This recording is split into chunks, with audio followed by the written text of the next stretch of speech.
Hi, ഞാനിപ്പോൾ ഉള്ളത് അറിവിന്റെ ഫാദർ വിൻസെന്റിന്റെ കൂടെയാണ്. അപ്പൊ അറിവിന് ന്യൂസിലേക്ക് ഡിപ്ലോമ ഇൻ പ്രൊഫഷണൽ കുക്കറി എന്ന് പറഞ്ഞ പ്രോഗ്രാം പഠിക്കാൻ വേണ്ടിയിട്ട് വിസ അപ്രൂവ് അയക്കണം.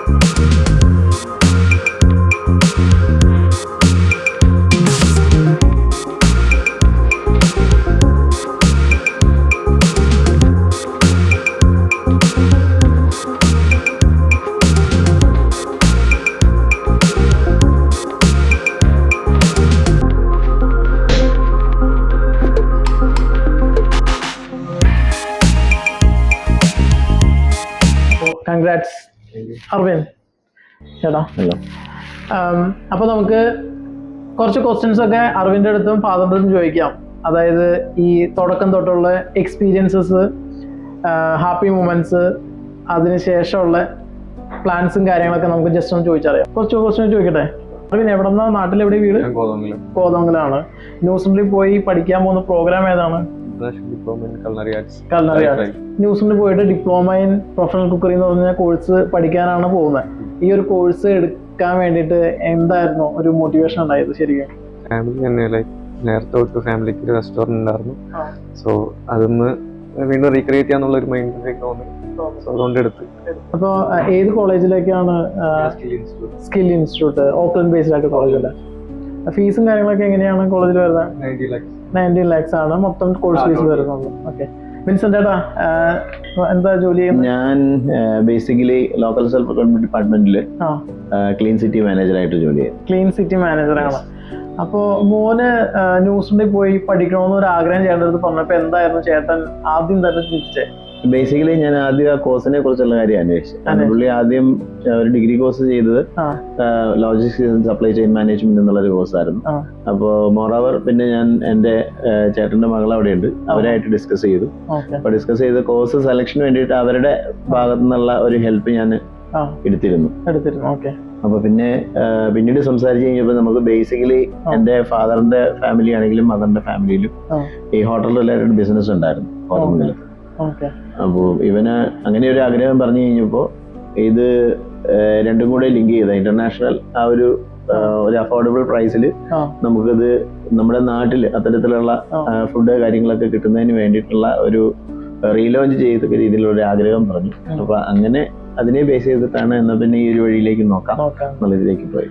ഓക്കെ, അത് നല്ല തീരുമാനമാണ്. ഇപ്പൊ ചേട്ടൻ എന്തായാലും ഗവൺമെന്റ് സെക്ടറിൽ വർക്ക് ചെയ്യുന്ന ഒരാളല്ലേ? അതെ അതെ. പോലീസ് ഡിപ്പാർട്ട്മെന്റ് ആണോ? അല്ലല്ല, യൂണിഫോം ഉള്ള ജോലിയാണ് അത്. കാരണം നമ്മള് ഞങ്ങളുടെ കേഡറാണ്, എൻഫോഴ്സ്മെന്റ് വിങ് ആണ് മുനിസിപ്പാലിറ്റിയുടെ. ഓക്കെ, അപ്പൊ ചേട്ടൻ ഗവൺമെന്റ് സെക്ടറിൽ വർക്ക് ചെയ്യുമ്പോൾ മോനെ ഗവൺമെന്റ് സെക്ടറിലേക്ക് അങ്ങനെ ചിന്തിച്ചായിരുന്നോ ശരിക്കും? ഇപ്പോഴത്തെ കണ്ടീഷനിൽ എന്ന് പറഞ്ഞിട്ടുണ്ടെങ്കിൽ ഗവൺമെന്റ് സെക്ടറിൽ ജോലി കിട്ടാന്ന് പറഞ്ഞിട്ടുണ്ടെങ്കിൽ ചില പ്രത്യേക സാഹചര്യത്തിൽ നമുക്ക് ചില കോഴ്സ് അല്ലെങ്കിൽ പഠിച്ചു പോയി കഴിഞ്ഞാൽ ചിലപ്പോൾ കിട്ടാനുണ്ട്. പിന്നെന്ന് വെച്ചിട്ടുണ്ടെങ്കിൽ നമ്മുടെ പബ്ലിക് സർവീസ് കമ്മീഷന്റെ ആ ഒരു മത്സര പരീക്ഷ അങ്ങനെയുള്ള കാര്യങ്ങളിലേക്കൊക്കെ വരുന്ന കുട്ടികൾ, ഈ മത്സരിച്ച് എഴുതി അതിലേക്ക് പോരാൻ പോകുന്ന കുട്ടികളുടെ എണ്ണം താരതമ്യേന ഇപ്പോൾ കുറവാണ്. എന്നാൽ ഒരു വിഭാഗം ആളുകൾ അതിനുവേണ്ടി ശ്രമിക്കുന്നുണ്ട്. പിന്നെന്ന് പറഞ്ഞിട്ടുണ്ടെങ്കിൽ അവര് ഒരു ഇൻകം നോക്കി കഴിയുമ്പോഴത്തേക്കും ഒരു ബേസിക് സാലറി കേരളത്തിലെ ഇത് വെച്ച് നോക്കി കഴിയുമ്പോഴത്തേക്കും ഇവര് പ്രതീക്ഷിക്കുന്ന ഒരു IT മേഖലയിലോ അല്ലെങ്കിൽ മറ്റേതെങ്കിലും മേഖലയിൽ കിട്ടുന്ന രീതിയിലുള്ള ഒരു സാലറി ഗവൺമെന്റ് ജോബിലേക്ക് പോകുമ്പോൾ ആദ്യം അതിന്റെ ഇനിഷ്യൽ സ്റ്റേജിൽ കിട്ടില്ല. കുറച്ച് പ്രൊമോഷനൊക്കെ ആയി മുകളിലേക്ക് പോയി കഴിയുമ്പോഴാണ് പിന്നെ ഗവൺമെന്റ് റിലേറ്റഡ് ആണ്. ഗവൺമെന്റ് റിലേറ്റഡ് ഇവിടെ തീരുമാനങ്ങൾ എടുത്ത് വരുമ്പോഴത്തേക്കും അത് ഡിലേ ആവുന്നുണ്ട് പലപ്പോഴും. ഇയർലി കിട്ടേണ്ടത് ചിലപ്പോൾ 3 വർഷം കഴിഞ്ഞിട്ടായിരിക്കും ചിലപ്പോൾ അതിന്റെ ഇൻവോൾവ്മെന്റ്സ് ഒക്കെ കിട്ടുന്നത്. അപ്പൊ അതുകൊണ്ട് അത് വേണ്ട, വേറെ ഏതെങ്കിലും പ്രൊഫഷണൽ കോഴ്സ് പഠിക്കുക. പ്രൊഫഷണൽ കോഴ്സ് പഠിച്ചു കഴിഞ്ഞിട്ട് താല്പര്യം ഇപ്പൊ എല്ലാ കുട്ടികളും ഉണ്ട്, ഇവരുടെ കൂടെയുള്ളവരാണെന്നുണ്ടെങ്കിലും പുറത്തേക്ക് പോകുന്നുണ്ട്. അപ്പൊ അത്തരത്തിൽ അവരുടെ ഒരു ഇഷ്ടത്തിന് പോകട്ടെ. വീട്ടിലാളുണ്ടാവില്ല എന്നുള്ളൊരു വിഷമമുണ്ട്. പക്ഷെ നമ്മളുടെ വിഷമം മാറ്റാൻ വേണ്ടി പിള്ളേരെ ഇനി പിടിച്ചു നിർത്തി കഴിഞ്ഞിട്ട് നാളെ അതിന്റെ പേരിൽ ഒരു പഴി കേൾക്കാൻ നമുക്ക് താല്പര്യമില്ല. അത് വിടാതിരുന്നുകൊണ്ടാണ് ഇത് സംഭവിച്ചതെന്നുള്ളത് പലപ്പോഴും എൻ്റെ സുഹൃത്തുക്കളുടെ ഭാഗത്തു നിന്നൊക്കെ ഇങ്ങനെ നമുക്കൊരു അനുഭവം ഉണ്ട്. അപ്പൊ അതുകൊണ്ട് ഞാൻ ഒരിക്കലും പിടിച്ചു നിർത്താൻ ഉദ്ദേശിച്ചില്ല. അവരെ പഠിപ്പിക്കുക, അത് കഴിഞ്ഞ് അവരവരുടെ വഴിക്ക് വിടുക. അതായിരുന്നു എൻ്റെ ഒരു ഉദ്ദേശം. ഓക്കെ, ചോയ്സിൽ ഓഫർ കിട്ടിയതിന് ശേഷം ഡോക്യുമെന്റേഷൻ, അതായത് വിസയ്ക്ക് വേണ്ടിയിട്ടുള്ള ഗൈഡൻസും കാര്യങ്ങളൊക്കെ എങ്ങനെയായിരുന്നു? ഏതാണ്ട് ഒരു ജൂലൈ ലാസ്റ്റ് മുതലാണ് നമ്മൾ ഈ ഒരു പ്രോസസ്സ് സ്റ്റാർട്ട് ചെയ്യുന്നത്. അപ്പൊ സ്റ്റാർട്ടിങ് തൊട്ട് വളരെ നല്ല രീതിയിലുള്ള ഒരു കോപ്പറേഷൻ ഉണ്ടായിരുന്നു. കാര്യങ്ങളിൽ നല്ല ഒരു ബെറ്റർ കമ്മ്യൂണിക്കേഷൻ ആയിരുന്നു. നമുക്ക് എപ്പോഴാണെങ്കിലും ഓൺ കോൾ നമുക്ക് അസിസ്റ്റൻസും ഉണ്ടായിരുന്നു. വിസയ്ക്ക് ഇടുമ്പോ എംബസി ഇന്റർവ്യൂ ഒക്കെ വരാറുണ്ടായിരുന്നു. അപ്പൊ അത് മോനായിട്ട് എംബസിയുടെ ഇന്റർവ്യൂവിന് ആണെന്നുണ്ടെങ്കിലും ഇവിടുന്ന് നല്ല രീതിയിലുള്ള അതിനുള്ള ഒരു ട്രെയിനിങ് ഉള്ള സംവിധാനങ്ങളൊക്കെ ഉണ്ടായിരുന്നു. അപ്പൊ അതുകൊണ്ട് പുള്ളിക്കാരനത് നല്ല രീതിയിൽ അറ്റൻഡ് ചെയ്തു. സാധാരണ 45 മിനിറ്റിനൊക്കെ അതൊന്ന് പറഞ്ഞിരുന്നത്, പക്ഷെ അതുകൊണ്ട് ഒരു 20 മിനിറ്റ്സിനുള്ളിൽ കവർ ചെയ്തു. മോർണിംഗ് കോളാണ് വന്നത്. അപ്പൊ നമ്മളൊരു എക്സ്ക്യൂസ് പറഞ്ഞു. ജസ്റ്റ് ആഫ്റ്റർ 5 മിനിറ്റ്സ് അവർ വീണ്ടും റീകോൾ ചെയ്തു, അറ്റൻഡ് ചെയ്തു. അപ്പോ അർവിൻ നമ്മുടെ ചോയ്സ് ക്യാമ്പയിൻ സ്റ്റഡി അബ്രോഡിനെ കുറിച്ച് എങ്ങനെയാ അറിഞ്ഞേ? PT ടീച്ചർ വഴി. ടീച്ചർ വഴി ടീച്ചർ എൻ്റെ അടുത്ത് റെക്കമെൻഡ് ചെയ്തു. സോ നല്ല എക്സ്പീരിയൻസ് ആയിട്ട് തോന്നി. അപ്പൊ ഇതുവരെ നല്ല എക്സ്പീരിയൻസ് ആയിട്ട് തോന്നിയ എല്ലാ കാര്യങ്ങള് നോക്കിയായിരുന്നു. ചോയ്സ് ക്യാമ്പയിൻസ് റെക്കമെൻഡ് ചെയ്യും. 40 സെക്കൻഡ്സിൽ നമുക്ക് ക്യാമറയ്ക്ക് മുമ്പ് നോക്കി തുടക്കത്തിലുള്ള കാര്യങ്ങൾ പറയുകയാണെങ്കിൽ എന്തായിരിക്കും എക്സ്പീരിയൻസ് എന്ന് വെച്ചാൽ നല്ല രീതിക്കായിരുന്നു. ലൈക്ക് കുറെ സ്ട്രഗിൾസ് വന്നിട്ടുണ്ട്, പക്ഷെ അതൊക്കെ ക്യാരി ഓവർ ചെയ്ത് നല്ല ഫ്രണ്ട്ലി ആയിട്ട് സപ്പോർട്ട് ചെയ്ത് ഒരു ഫാമിലി പോലെയായിരുന്നു. അതുകൊണ്ട് രണ്ടുപേർക്കും പ്രഷർ ഉണ്ടായിരുന്നു. ലാസ്റ്റ് ടൈം കിട്ടി. ഡോക്യുമെന്റേഷൻ എനിക്ക് ഏറ്റവും നോക്കേണ്ട കാര്യം വന്നില്ല. ഡോക്യുമെന്റ്സ് സമയത്ത് കൊടുക്കുക എന്നുള്ളതായിരുന്നു. ബാക്കി ഇവിടെ സ്റ്റാഫ്സ് ഒക്കെ കൃത്യ സമയത്ത് സബ്മിറ്റ് ചെയ്ത് അതിനുള്ള റിസൾട്ടും കിട്ടിയിട്ടുണ്ട്. അപ്പൊ നമ്മുടെ ഓഫീസിൽ നിന്ന് സ്റ്റാഫ് എന്തായാലും ഇൻഫോം ചെയ്തിട്ടുണ്ടാവും വിസ അപ്രൂവ് ആയത്. ആ മൂവ്മെന്റ് എങ്ങനെയായിരുന്നു? രാവിലെ ന്യൂസിലൻഡിൽ നിന്ന് വിളിച്ചു, അവിടുത്തെ ഏജൻസിനെ വിളിച്ചു, അപ്രൂവ് എന്ന് പറഞ്ഞപ്പോൾ ഭയങ്കര ഹാപ്പി ആയിരുന്നു. അപ്പോൾ അർവിൻ, എന്തായാലും ചോയ്സ് ക്യാമ്പയിൻസ് നമുക്ക് കുറച്ച് പ്രോമിസ് സ്റ്റുഡൻസ് കൊടുത്തിട്ടുണ്ട്. അതായത് ന്യൂസിൽ എത്തി കഴിയുമ്പോൾ കുറെ സർവീസ് ഒക്കെ ചെയ്യണം. അങ്ങനെ എന്തൊക്കെയാണ് അവര് നമ്മുടെ ഓഫീസിൽ നിന്ന് പ്രോമിസ് ചെയ്തേക്കുന്നത്? എയർപോർട്ടിൽ പറഞ്ഞിട്ടുണ്ടായിരുന്നു. പിന്നെ അക്കോമഡേഷൻ, പാർട്ട് ടൈം ജോലിക്ക് വേണ്ടിയിട്ട് അവർ ഗൈഡ് പറഞ്ഞായിരുന്നു. അതായത് ഫുൾ സപ്പോർട്ട് എന്നുള്ള രീതിയിൽ പറഞ്ഞു. സോ ഇപ്പൊ അവരിലുണ്ട്, അവരും പ്രൊവൈഡ് ചെയ്തിട്ടുണ്ട്. പാർട്ട് ടൈം ജോലി അവര് പ്രൊവൈഡ് ചെയ്യുന്നുണ്ട്, ഐ മീൻ ഹെൽപ്പ് ചെയ്യുന്നുണ്ട്. ഓക്കെ, അപ്പോൾ ഇതുവരെ എല്ലാം ഹാപ്പി ആയിട്ട് പോകുന്നു അല്ലേ? ഫ്ലൈറ്റ് ടിക്കറ്റ് 15th ട്രാവൽ ചെയ്യുന്നത്. Okay, കൊച്ചിന്നാണോ? കൊച്ചിന്നാണോ.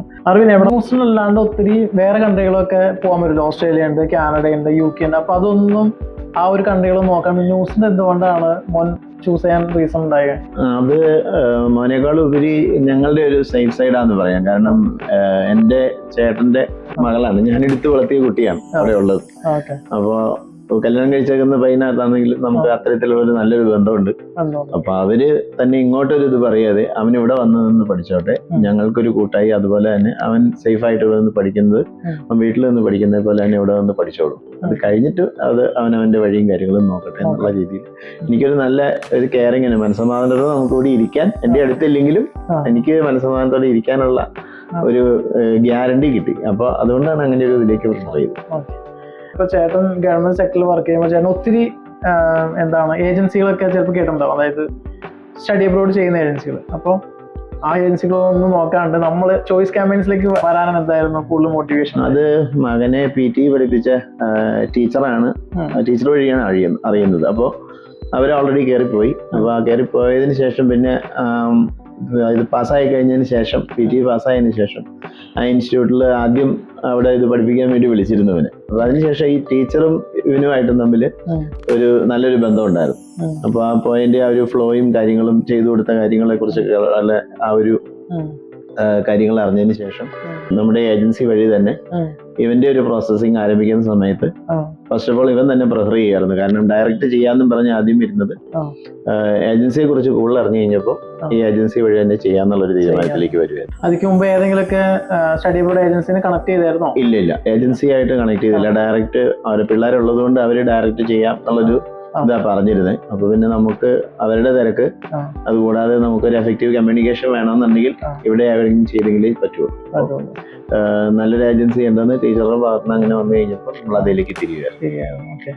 അർവിന് diploma in professional cookery കഴിഞ്ഞിട്ടുണ്ടെങ്കിൽ ഷെഫായിട്ട് വർക്ക് ചെയ്യാനാണ് കൂടുതൽ ഓപ്ഷൻ കിട്ടുക. ഷെഫിങ്ങിനെ കുറിച്ച് എന്തെങ്കിലുമൊക്കെ അറിയോ? ഐ മീൻ കുക്ക് ചെയ്യാൻ എന്തെങ്കിലുമൊക്കെ അറിയോ? അതോ പഠിക്കാൻ പോകുന്നു? അറിയാം. വിസ ചെയ്ത സ്റ്റാഫായിരുന്നു, അത് കൗൺസിലിംഗ് ടീമായിരുന്നു? ഏതായിരുന്നു ചോയ്സ് ക്യാമ്പയിൻസിലെ ഏറ്റവും ബെസ്റ്റ് സ്റ്റാഫ് എന്ന് പറയുന്ന ഒരാള്? അങ്ങനെ പറയുകയാണെങ്കിൽ വിസയുടെ ട്രെയിൻ ടൈമിൽ നല്ല എക്സ്പീരിയൻസ് ആയിരുന്നു. ന്യൂസിലൻഡിൽ വിളിച്ച് നല്ല ഫോളോ അപ്പ് പറഞ്ഞു. ഇപ്പോഴും നല്ല ഫോളോ അപ്പ് ഉണ്ടായി ചേച്ചി തന്നെ. ഇപ്പോൾ ഫോണിൽ തന്നെ എന്നെ മെസ്സേജ് അയച്ചെല്ലാം ചോദിച്ചു. അതുപോലെ ഇവരാണെങ്കിലും ഫുൾ ടൈം നമ്മുടെ ഒപ്പം ഉണ്ടായിരുന്നു. എന്തെങ്കിലും മെസ്സേജ് അയച്ചാൽ അപ്പോൾ തന്നെ റെസ്പോൺസ് ഉണ്ടായിരുന്നു. രണ്ടുപേർക്കും ഓക്കെ, ന്യൂസിൻ ടീമാണെങ്കിലും കേരളത്തിലുള്ള ടീമാണെങ്കിലും ബെസ്റ്റ് ആണ് അല്ലേ? അപ്പോൾ ഒരിക്കൽ കൂടി ബെസ്റ്റ് വിഷസ്. എല്ലാ കാര്യങ്ങളും സക്സസ് ആയിട്ട് നടക്കട്ടെ, വിചാരിച്ച കാര്യങ്ങളൊക്കെ നടക്കട്ടെ. ഓക്കെ, ശരി ചേട്ടാ. Thank you very much.